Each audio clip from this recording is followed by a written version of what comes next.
Good guys never win. Bad guys always lose. And henchmen sing the blues. What's up, my fellow inhabitants of Hammetville, Texas? It is I, Kid Sidekick, coming to you live at 9:16 in the morning, and this, the 11th day of 2024. And it is time to take a look at Henchmen Sing the Blues, the third and final supplement for the Wretched Vigilantes storyline.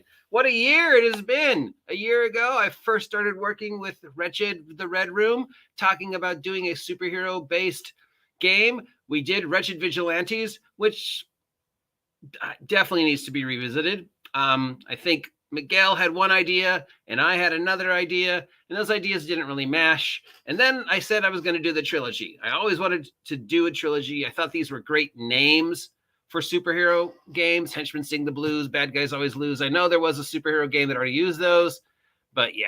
So it was a trilogy, beginning, middle, and end. The first one detailed more of the world of Hammetville and more of the characters, and gave us some random generation ones. The second one gave us a sort of a cross-section of the rest of the USA and how it's dealing with these super beings and how long these super beings have been around, and sort of giving you a history of super beings in the Wretched universe. And with this one we bring everything to an end. This one is definitely written from the point of view that either by the time you finish reading the story and the adventures in this, you could say the Wretched Vigilantes adventure path is over. It is written at such a point that by the time you get to the end, if I never write anything again for the Wretched Vigilantes storyline, it's done. I've left it with with a significant enough closing that you don't feel like there's more to tell. I also left a door for the possibility of more. There is more stories I could tell. There's definitely things I would restart and redo from stage one. I make the system. There's definitely changes to the system I would make, changes to the world I would make, whatever. But that depends upon people. If the fan base is there and want to see more stories, more stuff, I've got another one in my mind that I want to do about the Supermax prisons and where they put the bad guys. And that could tie in also with the other Wretched games, Wretched Conspiracy, Wretched New Flesh. I mean, there's got to be someplace the Wretched Conspiracy people put all the captured aliens. There's got to be someplace where the Wretched Darkness people put all the captured vampires. Why can't that be the same place that they put the captured supervillains? So that's what I want to do. And then we could always revisit it, or we could just put it on the shelf and say it had its run, but there wasn't the fan base. So it just really depends upon you guys. So what is going on in Henchmen Sing the Blues? Well, I think one of the main complaints is didn't really explain the universe, and it wasn't as dark as maybe Miguel wanted it to be. Somebody described it as a combination of the Tick and the Boys. So I wanted to get back, and I really wanted to rewrite the history and maybe kind of have it fit in better with the other stuff that was going on in the universe. I also kind of wanted to make it a little bit more accurate, or as accurate as things could be in a universe where cybernetics and connections to the supernatural exist. So I really wanted to get into things like, okay, how would you give somebody super strength? If you were experimenting to create cybernetic super soldiers in the 80s, what would you do? What kind of equipment would you give them? How would you, replace their spines, replace the muscles? So yeah, I really got into that, especially in the early ones.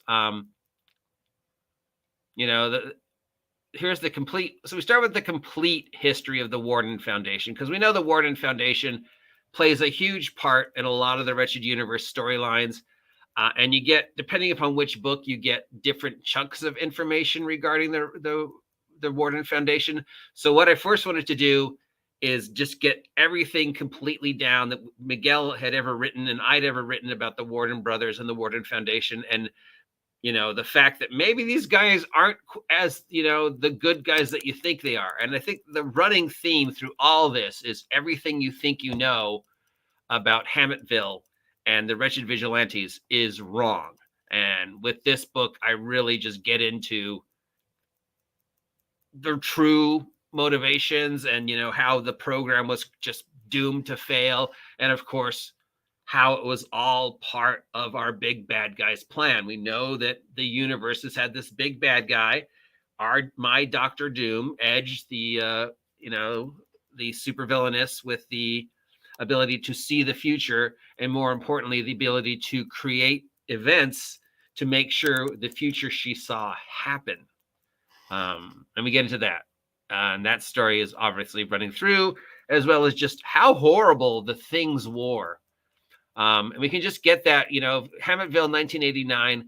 And I have an introduction from 8X, who, was there at the beginning. And it goes something like this. So this is just to get you to the feel of what was really going on in this world. I was there at the beginning, front row seats to the very first time Mr. Warden picked up that scalpel and dug into one of his volunteers' brain, where he conducted experiment after experiment on them to see if they would manifest the dormant capabilities within them. He would be hailed a hero, a visionary, a man who saved Hammetville. He would also be called a butcher, a monster, a Dr. Frankenstein who violated every known medical law to create his superheroes.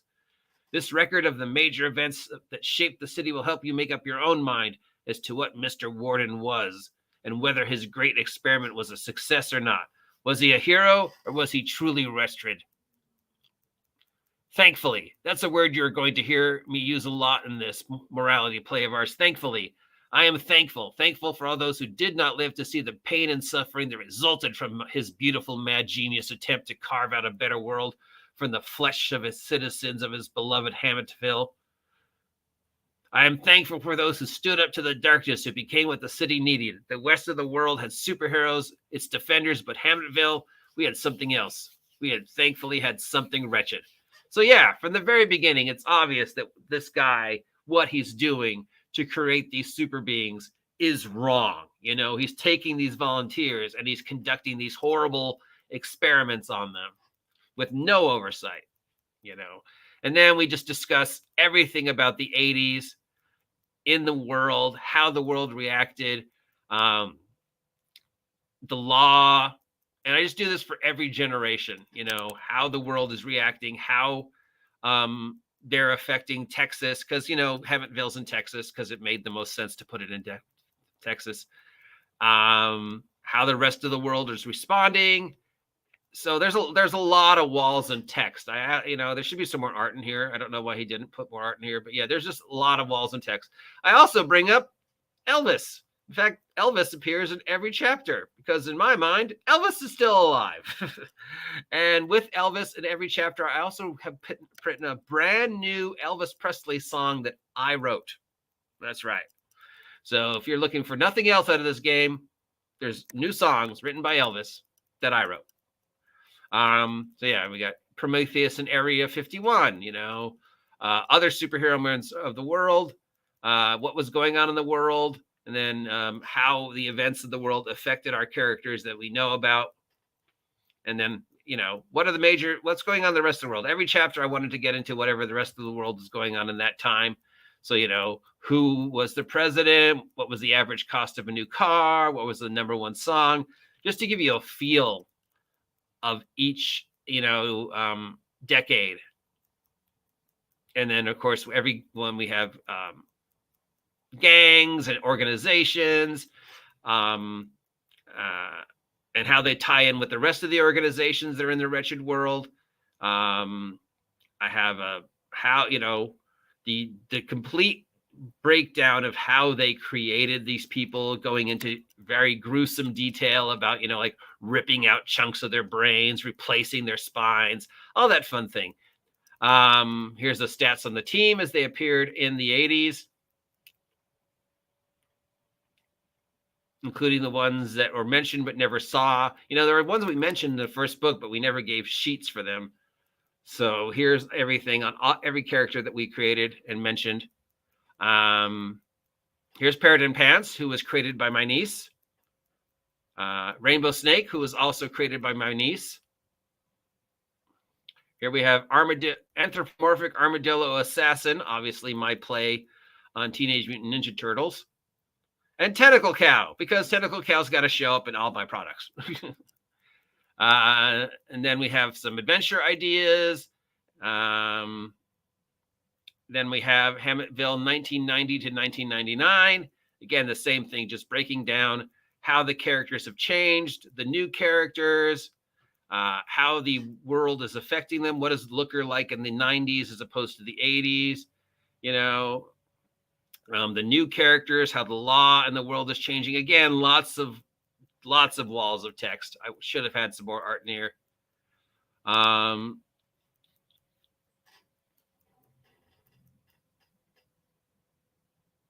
Talk about the prime drug, where it came from, the rest of the world and how it's reacting to what's going on in Hammetville. One of the big questions, of course, is all this shit's going on in this town and nobody else is doing anything. You've got an entire country and here's this one little city, and how come the rest of the country isn't like dealing with this? So I kind of, that's a running question, and I talk about that. And of course, that gets back into how the beyond, the other dimensional, the devourer, is affecting Hammetville. We talk about Project Sidekick and the rest of the world. Again, Elvis shows up. Here's Elvis in 1999, Area 51, and the rest of the world in 1999. And then again, getting deeply into what was done to them, the experiments, the cybernetics, stuff like that. Some of the new characters that appeared and the sidekick characters that appeared around in the 90s, including our boy, Kid Sidekick, his brother, our girl, there she is, Candy X, our immortal narrator. It's if you're wondering, I said at the beginning who was telling this story. And the very first time Miguel and Sylvia and I had the very first interview about this, and I said, the entire story is being told from her point of view from far in the future. So, this is where we finally get into talking about Candy, talking about our immortal girl, and talking about, she's the only one alive 100 years from now, and she's telling the entire story. So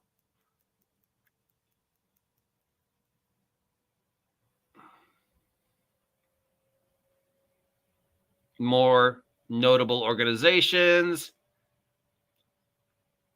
some more adventure ideas.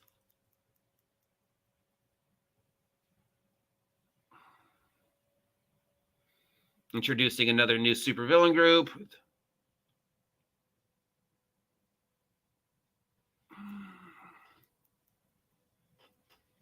Here's another one. There seems to be an adventure missing. I'll have to reprint that. Again, now here it is. They're getting older. The world is changing. There she is, still 19, still immortal. The laws are changing. The rest of the world is changing. Here's Elvis again. Elvis at 75. More in 51. What the world was like back then in the 2000s. Major events of the 2000s. More organizations.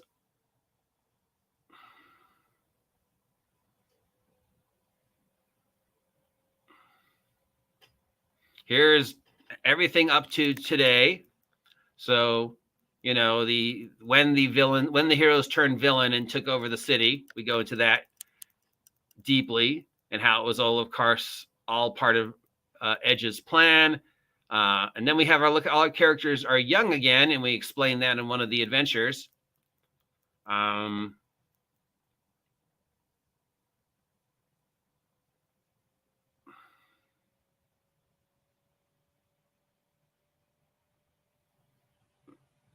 There she is, Edge, our bad guy.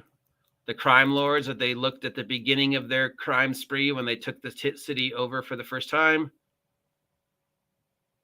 Elvis at, in 2023. the rest of the world in 2023, how they made the experiments, and we get into some science stuff. We introduce the Department of Superhuman Affairs. Here's the Halloween in Hemmetville adventure, which explains why a lot of the characters appear to be young again. It's a typical, supervillain turns all the adventurers into kids kind of thing. And then we've got another villain. There's supposed to be a third adventure. And then here's Hammetville in the future, in the year 2029, where I end things. We get a little bit more into Edge's plan. We get the rise and fall of the crime lords and what happens to everybody, and how by the end of 2029, everybody's pretty much dead.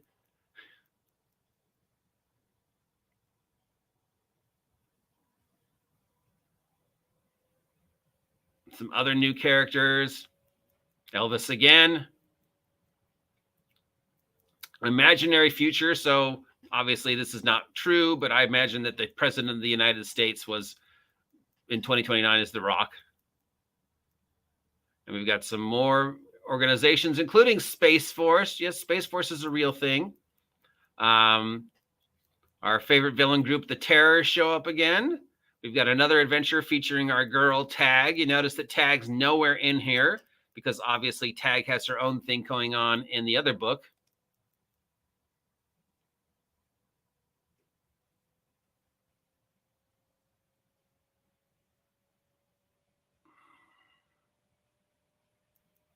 Another story. There's some short stories in here as well.